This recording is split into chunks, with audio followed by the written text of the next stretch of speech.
Oh. Ito ang kwarto ng lola ninyo. Ayan. So, walang ayos. Hawak-hawak niya.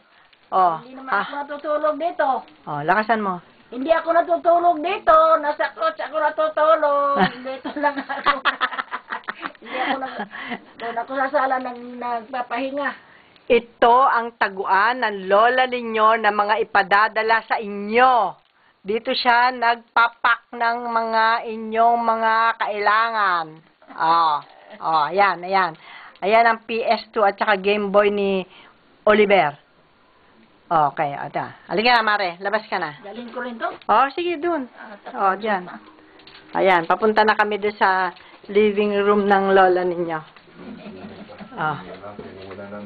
Ayan na nga, Ayan, Mare, doon ka na. Magsalita ka na. Kung anong gusto mong sabi. Ay, madilim. Yan. Madilim. Yan. Magsalita ka na kung anong gusto mong sabi. Gusto kayong lahat dyan. Inasahan ko na sa mabuting kalagayan kayo. Ito, mga gamit ko para bukas sa karawan ko. Si Alice ang maghanda sa mga lahat-lahat. Yan. Kita nyo na lola niya, ha? Gusto kayo dyan. Yan. Ano, maganda ba lola niyo? Matanda na. 69 years old na. Yan. 69 years old na ako. Bukas birthday ng lola nyo. Okay. Sorry. Tingnan mo. Diyo ka, Mare.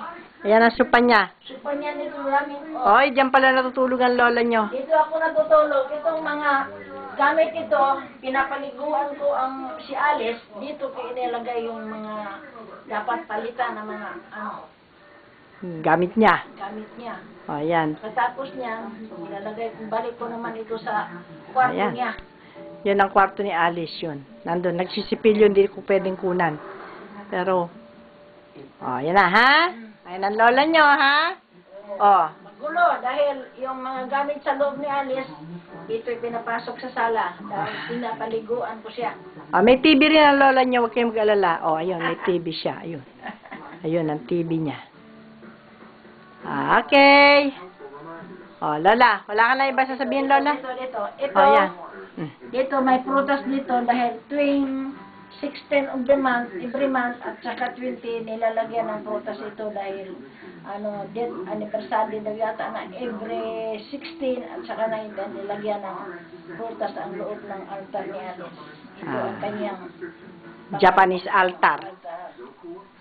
Okay. Sige. Bye-bye. Ingat kayo. Okay. Bye-bye ka, Mama. Bye-bye. Bye-bye.